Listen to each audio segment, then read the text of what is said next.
Revenge films. My name is Emma, and I live with my husband, James.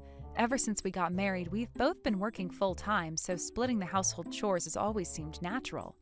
That said, James isn't great in the kitchen, and he's a bit on the laid-back side, so I've ended up doing about 80% of the housework. Even so, I never thought about complaining. Even when work got busy and I came home exhausted, I'd still make sure to keep up with the cleaning and laundry since I've always liked a tidy space. I work at a real estate company, and things get especially hectic around the end of the fiscal year. One night, after working late again, I didn't have time to cook dinner, so I picked up some food from the grocery store and rushed home. When I got there, my husband was already back. Exhausted, I started heating up the deli foods in the microwave, and as he watched, he snapped.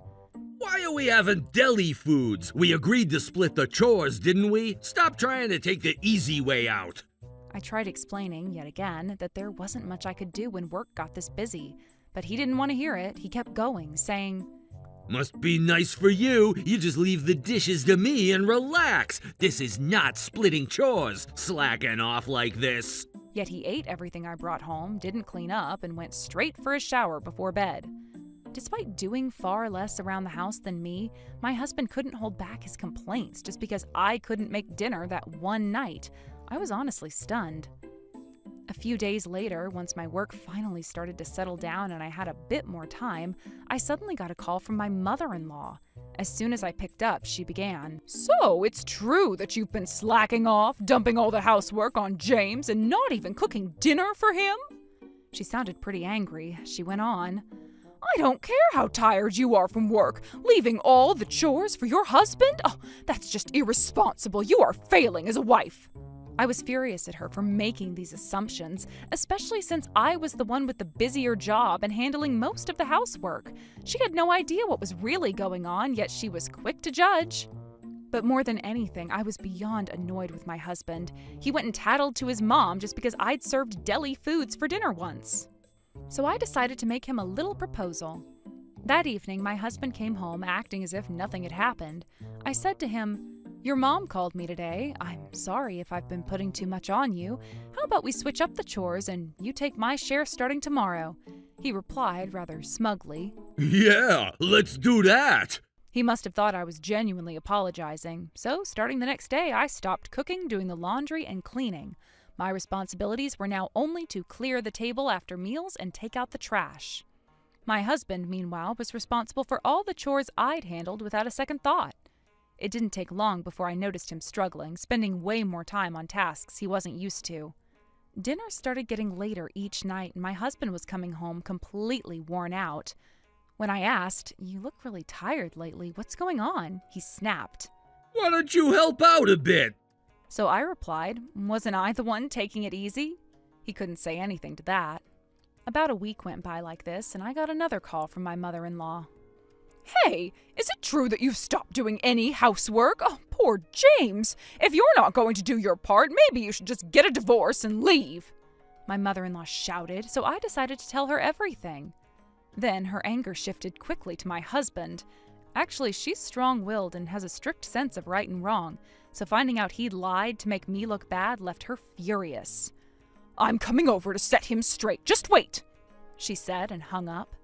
That evening, when I got home from work, I was shocked by the scene that greeted me. The house was a complete mess, trash scattered everywhere, laundry and dishes thrown on the floor. For a moment, I thought we'd been robbed and was about to call the police. Just then, my mother-in-law arrived, and she was speechless at the mess. She immediately pulled out her phone to call the police. Right then, my husband came home looking panicked. There's no need to call the police, he stammered. I asked him what was going on as he looked suspicious, and to my shock, he admitted that he was the one responsible. Exhausted from doing all the chores, he'd trashed the place to make me understand just how hard it was. When I heard my husband say he felt a bit better just picturing me frantically cleaning up the mess, I felt more fear than anger. My mother-in-law, furious, told him to clean it up immediately. Sulking, he grumbled, Why should I? But couldn't argue with her and reluctantly started tidying up. Halfway through, he started complaining that he was tired and turned to me, saying, Housework is a woman's job. Just because you make a little money doesn't mean you should get all high and mighty for a woman. The moment he said, "for a woman," my mother-in-law slapped him hard across the face. "For a woman? Oh, I won't let that slide. And anyway, you two only have two incomes because you don't earn enough money. If you don't want to split the chores, then earn enough so Emma can be a full-time housewife. If you can't even do that, you have no right to complain." My mother-in-law shouted. My husband, looking shaken, stammered and asked, "Mom, are you taking Emma's side?" But her anger had not cooled with just a scolding. She turned to me and said, "Emma, I am truly sorry. Please give me some time. I'll make sure he learns his lesson." Then she took him by the arm and marched him out. With my husband gone, I found myself with fewer chores and more time to relax. I settled into a steady routine, balancing work and enjoying a slower pace. Then one day my husband called me, crying. "Emma, I'm so sorry. Please, come help me," he begged. When I asked what was going on, he explained that ever since he'd been taken back to his parents' house, his mom had been waking him up at dawn every day to help with the housework. No matter how exhausted he was from work, she refused to let him off the hook, making him do everything himself without cutting him any slack. Within a week, my husband couldn't take it and was begging for my help.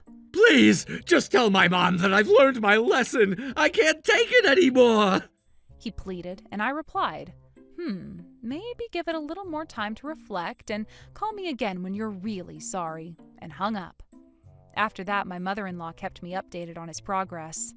Apparently, ever since she decided to straighten him out, he'd been complaining every day, saying, "I can't do this anymore. I want to go home." Not being a morning person, he'd throw a fit like a child whenever she woke him up at dawn for chores, begging her to let him return to me. Just as I was starting to think about forgiving my husband, I got sick with gastroenteritis, likely from the stress of work, and ended up being hospitalized. When the hospital contacted my husband, he rushed in looking pale. As soon as he saw me, he broke down in tears, grabbed my hand, and said, "Emma, I am truly sorry." He promised. "I'll never push you like that again. I'll help more with the housework." Hearing his words, I started to think maybe I could give him another chance. After I was discharged from the hospital, my husband came home and started helping more with the housework and cooking. Thanks to his efforts, I recovered much faster than expected and was able to return to work. However, I soon realized that continuing my overly busy job was no longer sustainable, so I talked to my husband about it. From that point on, he threw himself into his work, aiming for a promotion. A year later, his hard work had paid off, and his income increased, allowing me to become a full-time housewife. My husband still talks about the time he was sent back to his parents' house as a terrifying experience. It was then that he realized just how important I am to him, and he told me that he never wants to lose me again. Since then, he's been treating me with much more care. My mother-in-law, though, still keeps an eye on him, warning, "If you get too cocky, I'll send you back again." So I'm sure he won't make the same mistake again. As a full-time housewife, life has become much easier, and I've started to think about having children. I want to show my mother-in-law, who supported me, the joy of becoming a grandmother soon. With my husband's change of heart, I'm looking forward to continuing to build a happy family together. How was today's video? If you enjoyed it, please subscribe, like, and leave a comment. Stay tuned for more.